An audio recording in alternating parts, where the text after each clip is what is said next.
ನೀವು ನೋಡ್ತಿದ್ದೀರಾ speed news Kannada. ನಾನು ಪ್ರಿಯಾ ಸೋಮೇಶ್. ದರ್ಶನ್ ಅವರ ಮಡದಿಯಾಗಿರುವಂತಹ ವಿಜಯಲಕ್ಷ್ಮಿ ಅವರು ಬ್ಯೂಟಿಫುಲ್ ಆಗಿರುವಂತಹ ಹೇರ್ ಸ್ಟೈಲ್ನ ಮಾಡಿಕೊಂಡು ತಲೆ ತುಂಬ ಹೂನ ಮುಡ್ಕೊಂಡು ಬ್ಲೂ ಕಲರ್ ಹಾಗೆ ಗೋಲ್ಡನ್ ಕಲರ್ ಮಿಕ್ಸ್ ಇರುವಂತಹ ಸೀರೆನ ಉಡ್ಕೊಂಡು ಇನ್ಸ್ಟಾಗ್ರಾಮ್ನಲ್ಲಿ ಪೋಸ್ಟ್ ಮಾಡಿದ್ದಾರೆ. ಒಂದಷ್ಟು ಜನ ಅದಕ್ಕೆ ಕಮೆಂಟ್ ಮಾಡ್ತಾ ಇದ್ದಾರೆ, ಡಿ ಬಾಸ್ ಮನೆಗೆ ಬರ್ತಾರೆ ಅಂತ ಅನ್ಸುತ್ತೆ ಅಲ್ವಾ ಅತ್ತಿಗೆಮ್ಮ ಅಂತ ಒಂದಷ್ಟು ಕಡೆಗಳಲ್ಲಿ ಒಬ್ಬೊಬ್ರು ಒಂದೊಂದು ರೀತಿಯಾಗಿ ಕಮೆಂಟ್ ಮಾಡ್ತಾ ಇದ್ದಾರೆ. ನೀವು ತುಂಬ ಚೆನ್ನಾಗಿ ಕಾಣಿಸ್ತಿದ್ದೀರಾ, ಬ್ಯೂಟಿಫುಲ್ಲಾಗಿ ಕಾಣಿಸ್ತಿದ್ದೀರಾ ಅತ್ತಿಗೆಮ್ಮ ಅಂತ ಕಮೆಂಟ್ ಮಾಡೋದಾಗಿರಬಹುದು. ಅದ್ರ ಜೊತೆಗೆ ಅಭಿಮಾನಿಗಳು ಲೈಕ್ಸ್ ಮಾಡ್ತಿದ್ದಾರೆ, ಕಮೆಂಟ್ ಮಾಡ್ತಾನೆ ಇದ್ದಾರೆ. ಅವರ ಒಂದು ಫೋಟೋಗಳೇನಿದೆ ಸಿಕ್ಕಾಪಟ್ಟೆ ವೈರಲ್ ಆಗ್ತದೆ. ಎಲ್ಲ ಫ್ಯಾನ್ಸು ಕೂಡ ಈ ಒಂದಿಷ್ಟು ಫೋಟೋಗಳನ್ನ ಇಷ್ಟಪಡ್ತಿದ್ದಾರೆ. ಆದರೆ ವಿಜಯಲಕ್ಷ್ಮಿ ಅವರ ಫೋಟೋಗೆ ಮುದ್ದಾಗಿ ಫೋಟೋಗೆ ಪೋಸ್ ಕೊಟ್ಟಿದ್ದಾರೆ ಅಂತ ಹೇಳ್ಬೋದು. ಆದರೆ ಅದರಲ್ಲಿ ಒಬ್ಬ ಅಭಿಮಾನಿ ಒಂದು ಕಮೆಂಟನ್ನು ಮಾಡಿದ್ದಾರೆ. ಏನಂತ, ದರ್ಶನ್ ಅವ್ರನ್ನ ನೆನೆಸ್ಕೊಂಡು ತುಂಬ ಎಮೋಷ್ನಲ್ ಆಗಿ ಕಮೆಂಟನ್ನು ಬರೆದು ಹಾಕಿದ್ದಾರೆ ಆ ಒಂದು ಪೇಜ್ಗೆ. ಏನಂತ, ನಿಮ್ಮಂತಹ ದೇವತೆಯನ್ನು ಬಿಟ್ಟು ಪರಸ್ತ್ರೀಗಾಗಿ ಪರದಾಡಿದ್ದಕ್ಕೆ ನಿಮ್ಮ ಯಜಮಾನನಿಗೆ ಈ ಪರಿಸ್ಥಿತಿ ಬಂದಿರೋದು. ನಿಮ್ಮಂಥ ದೇವತೆಯನ್ನು ಮನಲಿಡ್ಕೊಂಡು ಯಾರೋ ಕಂಡವ್ರ ಹೆಂಡತಿಗೋಸ್ಕರ ಹೊಡೆದಾಡಿ ಈ ಒಂದು ಪರಿಸ್ಥಿತಿಗೆ ಬಂದಿದ್ದಾರೆ. ಅವಶ್ಯಕತೆನೇ ಇರಲಿಲ್ಲ ಪವಿತ್ರ ಗೌಡ ಹಿಂದೆ ಹೋಗುವಂಥದ್ದು. ಸೊ ನಿಮ್ಮಂಥ ದೇವತೆನ ಬಿಟ್ಟು ಅವ್ರು ಈ ರೀತಿಯಾಗಿ ಮಾಡ್ಕೊಂಡಿದ್ದು ತಪ್ಪು ಅಂತ ಹೇಳಿದ್ದಾರೆ. ಅದ್ರ ಜೊತೆಗೆ ನಿಮ್ಮನ್ನು ಒಬ್ಬರನ್ನೇ ಆರಾಧಿಸಿದ್ರೆ ರಾಜನ್ ಹಾಗೆ ಇರ್ತಿದ್ರು ದರ್ಶನ್ ಅವರು.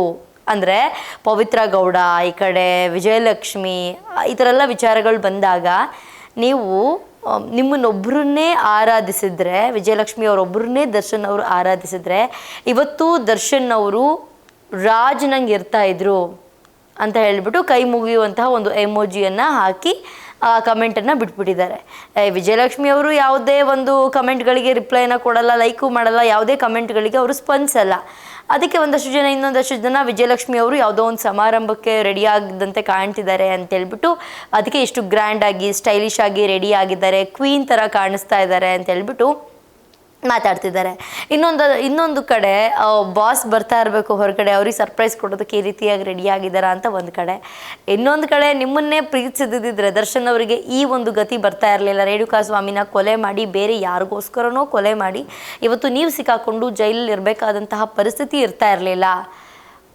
ವಿಜಯಲಕ್ಷ್ಮಿ ಅವ್ರ ಜೊತೆ ನೆಮ್ಮದಿಯಾದಂತಹ ಜೀವನವನ್ನು ಮಾಡಬಹುದಾಗಿತ್ತು ಅಂತ ಒಂದಷ್ಟು ಕಡೆಗಳಲ್ಲಿ ಚರ್ಚೆ ಆಗ್ತಾ ಇದೆ. ಅದ್ರ ಜೊತೆಗೆ ದರ್ಶನ್ ಅವರ ಜಾಮೀನು ಅರ್ಜಿ ವಿಚಾರಣೆ ಎಲ್ಲರಿಗೂ ಗೊತ್ತಿರೋ ಹಾಗೆ ಸುಪ್ರೀಂ ಕೋರ್ಟ್ನಲ್ಲಿ ನಡೀತಾನೆ ಇದೆ. ನೋಡಬೇಕು ಅವ್ರಿಗೆ ಬೇಲ್ ಸಿಕ್ಕುತ್ತಾ ಏನಾಗುತ್ತೆ ಅಂತ ಹೇಳ್ಬಿಟ್ಟು. ಈ ದರ್ಶನ್ ಪರ ಹಿರಿಯ ವಕೀಲರೇನಿದ್ದಾರೆ ಸಾಕ್ಷಿಗಳ ವಿಚಾರಣೆಗೆ ತಡೆ ಆಗ್ತಾ ಇದೆ, ಜೈಲಿನಲ್ಲಿ ಸೌಲಭ್ಯ ಸಿಗ್ತಿಲ್ಲ, ಹೀಗಾಗಿ ಜಾಮೀನು ಕೊಡಿ ಅಂತ ವಾದವನ್ನು ಮಾಡಿದರು. ಈ ಸುಪ್ರೀಂ ಕೋರ್ಟ್ ರಾಜ್ಯ ಸರ್ಕಾರ ಹಾಗೂ ಸೆಷನ್ ಕೋರ್ಟ್ಗೆ ನೋಟಿಸ್ ಮಾಡಿದ್ದು ಒಂದು ವಾರ ಗಡುವು ನೀಡಿದೆ. ಈಗ ವಿಜಯಲಕ್ಷ್ಮಿ ದರ್ಶನ್ ಅವರು ಸೋಷಿಯಲ್ ಮೀಡಿಯಾದಲ್ಲಿ ಆಕ್ಟಿವ್ ಆಗಿದ್ದಾರೆ.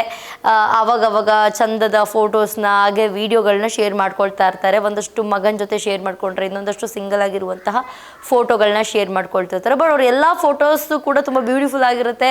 ಕಾಸ್ಟ್ಲಿ ಡ್ರೆಸ್ಸು, ಕಾಸ್ಟ್ಲಿ ಆದಂತಹ ಮೇಕಪ್, ಅವರು ಯೂಸ್ ಮಾಡುವಂತಹ ಹ್ಯಾಂಡ್ ಬ್ಯಾಗ್ ಆಗಿರ್ಬೋದು, ಪ್ರತಿಯೊಂದು ಕಾಸ್ಟ್ಲಿ ಆಗಿರುತ್ತೆ. ಅದ್ರ ಜೊತೆಗೆ ಕ್ಯೂಟ್ ಆಗಿರುವಂತಹ ಫೋಟೋಸ್, ವಿಡಿಯೋಸ್ ಅವಾಗವಾಗ ಇನ್ಸ್ಟಾಗ್ರಾಮ್ ಖಾತೆಯಲ್ಲಿ ಶೇರ್ ಮಾಡ್ಕೊಳ್ತಾನೆ ಇದ್ದಾರೆ. ನೋಡಬೇಕು ದರ್ಶನ್ ಅವರಿಗೆ ಈಗಲಾದರೂ ಬೇಲ್ ಸಿಗುತ್ತಾ, ಒಂದಷ್ಟು ಕಾರಣಗಳನ್ನ ಕೊಟ್ಟಿದ್ದಾರೆ.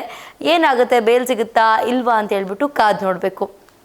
ಇದಾಗಿತ್ತು ಇವತ್ತಿನ ವಿಶೇಷ. ನೋಡ್ತಾ ಇರಿ ಸ್ಪೀಡ್ ನ್ಯೂಸ್ ಕನ್ನಡ. ಸುದ್ದಿ ನಿಮ್ಮದು, ವೇಗ ನಮ್ಮದು.